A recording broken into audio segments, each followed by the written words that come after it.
अगर क्यूजरो के पिता सच में अपने समय में एक शक्तिशाली हाशिरा थे तो बाद में वो कमजोर शराबी क्यों बन गए? तुम कहोगे कॉन्फिडेंस, मैं सुनूंगा क्यूजरो रेंगोकू।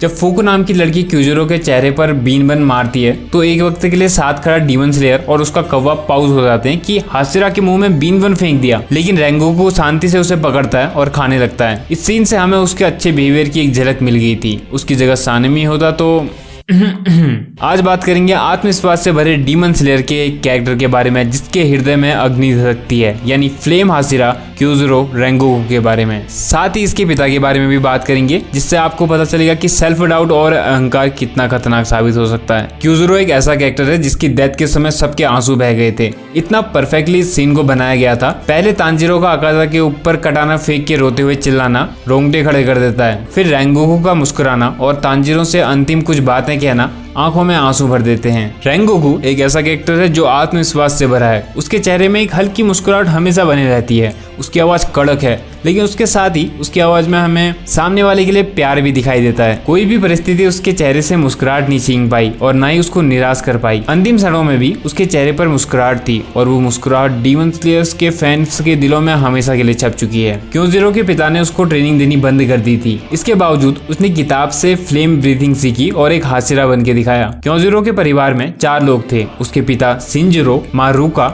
और छोटा भाई सेंजिरो। क्यूजरो के पिता अपने समय में एक बहुत शक्तिशाली फ्लेम हाशिरा थे। उनको लगता था कि उनकी ब्रीथिंग स्टाइल सबसे खास और शक्तिशाली है, लेकिन जब उन्होंने योरिची और सन ब्रीथिंग के बारे में पढ़ा तो उनको पता चला कि सबसे खतरनाक और पहली ब्रीथिंग स्टाइल तो सन ब्रीथिंग है जो कि योरिची परफॉर्म करता था।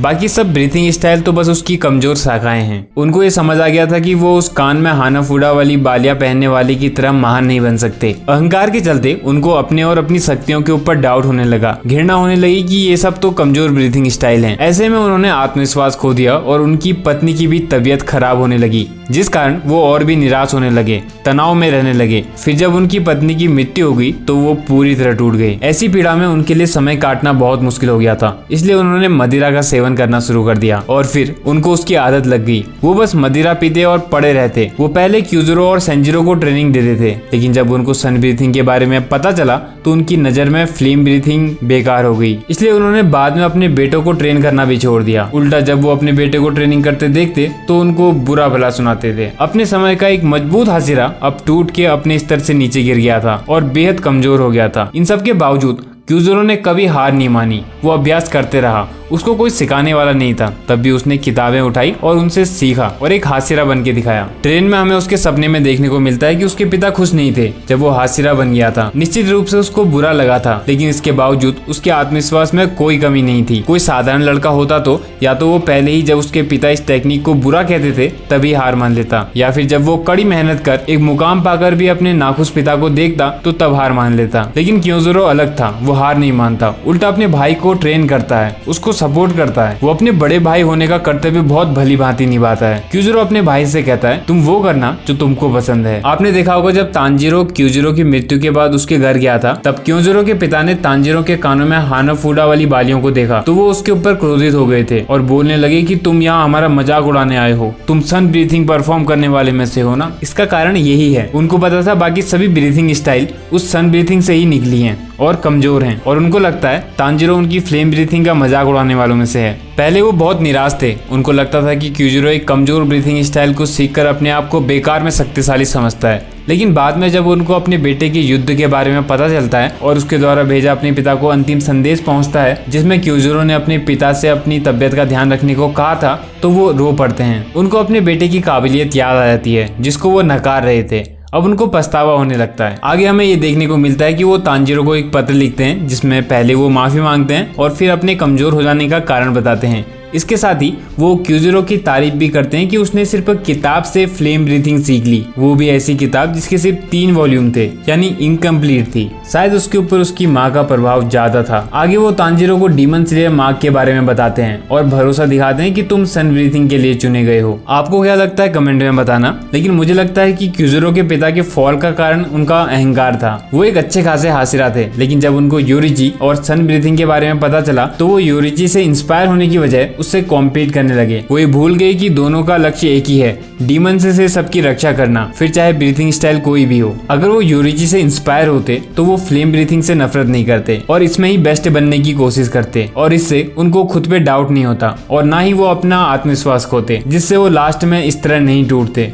उनका जीवन जीते जी नर्क हो गया था। और ये चीज सीखने लायक है, किसी को भी पिछाड़ने की कोशिश मत करो, ये जानो कि सब अपने ही हैं, और ना ही कंपेयर करो। हर एक व्यक्ति खुद में यूनिक है, इसलिए खुद को इम्प्रूव करने में ध्यान दो। कंपेयर भी कर रहे हो तो उसका कारण सीखना होना चाहिए, ना कि पिछाड़ना। इंटरनेशनल लेवल में भी हमारा लक्ष्य होना चाहिए कि हम अपने देश को ग्रो करने में ध्यान दें, ना कि किसी दूसरे देश को पिछाड़ने में।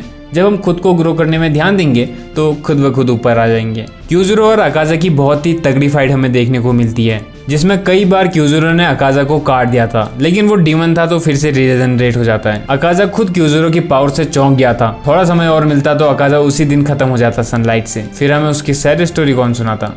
उस तगड़ी फाइट से पहले हमें ट्रेन में ये देखने को मिलता है कि क्यूजरो इतना एक्टिव था कि नींद में भी उसने उस लड़की को रोक दिया था जो उसको लगभग मारने ही वाली थी। और फिर हमें आगे ये भी देखने को मिलता है कि वो इतना फास्ट था कि उसने अकेले ही 5 डब्बे संभाल लिए थे। जब अकाजा और क्यूजरो की फाइट हो रही थी तब कई बार अकाजा क्यूजरो से कहता है कि तुम डीमन बन जाओ, लेकिन कुछ था जो उसको रोके हुए था और शक्ति दे रहा था। वो उसकी माँ की बातें थी जो उसके दिमाग में घूम रही थी। बचपन में जब रूका को पता चल गया था कि अब वो ज्यादा नहीं बचेगी तो वो क्यूजरो को गले लगाकर एक बात कहती है। वो कहती है, तुम बाकियों से ज्यादा शक्तिशाली हो और तुम कभी शक्ति का इस्तेमाल दूसरों को तंग करने के लिए या अपने निजी फायदे के लिए मत करना। तुम ईश्वर की दी हुई शक्ति का इस्तेमाल हमेशा दूसरों की रक्षा और सहायता के लिए करना। यही वो बात थी जिस वजह से अंतिम समय तक रेंगोकू ने दूसरों की रक्षा के लिए युद्ध किया। उसने अपना कर्तव्य का पालन किया और यही एक सच्चे योद्धा की पहचान भी है। लड़के बहुत इमोशनली अपनी माँ से जुड़े हुए होते हैं और मैं इस बात में स्ट्रांगली बिलीव करता हूँ कि अगर माँ शिक्षित होती है, समझदार होती है,